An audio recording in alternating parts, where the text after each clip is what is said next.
Assalamualaikum warahmatullahi wabarakatuh. Perkenalkan, nama saya Muhammad Arifin. Saya dari jurusan Ekonomi Syariah, Fakultas Syariah dan Ekonomi Islam, Institut Agama Islam Pangeran Diponegoro Nganjuk. Yang hari ini kami dari kelompok 1 akan membahas tentang aspek manajemen di dalam mata kuliah Studi Kelayakan Bisnis. Nah, nanti ada poin-poin yang akan kita bahas. Poinnya adalah review dari jurnal, yang kedua materi atau landasan teori dari jurnal tersebut, yang ketiga disinergitaskan dengan observasi kami ketika semester 6, yaitu ketika PPL.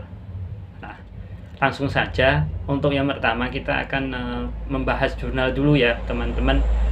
Ini ada lampirannya dari jurnalnya. Seperti ini untuk jurnalnya. Ini ada beberapa bagian yang ini tampak cover depan. Nah, di sini saya akan bacakan ya teman-teman. Di sini jelas bahwa tentang aspek manajemen. Nah, di sini ada Jurnal Ilmiah Manajemen dan Bisnis. Nah, ini karangan dari Ibu Ida Yoman Basmantra. Ini volume 3 nomor 1 Juni tahun 2018. Nah, yang membedakan jurnal ini standar nasional, internasional, apa nasional, jurnal berbahasa Indonesia maupun berbahasa Inggris adalah nomornya di sini teman-teman. Ini ada nomor ISSN. Nah, ini yang dimaksud adalah nomor standar internasional number. Nah, jadi nomor seri standar internasional.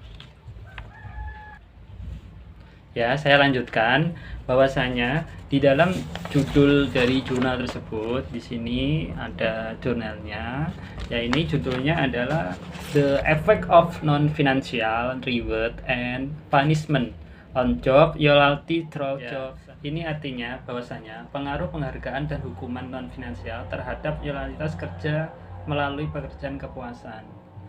Nah, dari subjek judul tersebut bahwasanya bagaimana pengaruhnya penghargaan atau bonus reward dari perusahaan serta hukuman non finansial dari perusahaan terhadap loyalitas kerja. Ini untuk melalui dari kepuasan pekerjaan tersebut. Nah, di dalam jurnal tersebut ini akan diteliti bagaimana, berapa persenkah dari kepuasan pekerjaan melalui reward yang diberikan oleh perusahaan maupun hukuman yang diberikan perusahaan untuk mempengaruhi loyalitas dari pekerjaan itu sendiri. Nah, jadi di sini review jurnalnya seperti itu. Untuk selanjutnya akan dibahas tentang materi-materi atau landasan teori yang ada dalam jurnal tersebut. Di sini ada reward dan indikator-indikator dari reward. Ya, selanjutnya akan membahas tentang landasan teori. Landasan teori di sini kami ambil dari jurnal. Jadi ada 3 poin. Yang pertama tentang reward, yang kedua tentang hukuman, yang ketiga tentang kepuasan kerja. Nah, di sini saya akan membahas tentang reward. Reward itu penghargaan yang diberikan oleh perusahaan kepada karyawannya. Ya, dimaksud agar perusahaan bisa mendapatkan laba yang lebih banyak ketika loyalitas pekerjanya bisa lebih tinggi. Nah, itu yang dimaksud dengan reward. Nah, selanjutnya reward itu dibagi menjadi 2, reward finansial dan reward non finansial. Reward finansial adalah reward yang diberikan dari perusahaan oleh karyawannya berupa materi atau uang. Nah, di sini yang dimaksud adalah bonus.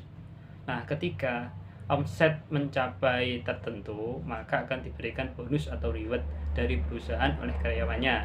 Sedangkan reward non finansial itu diberikan berupa benda.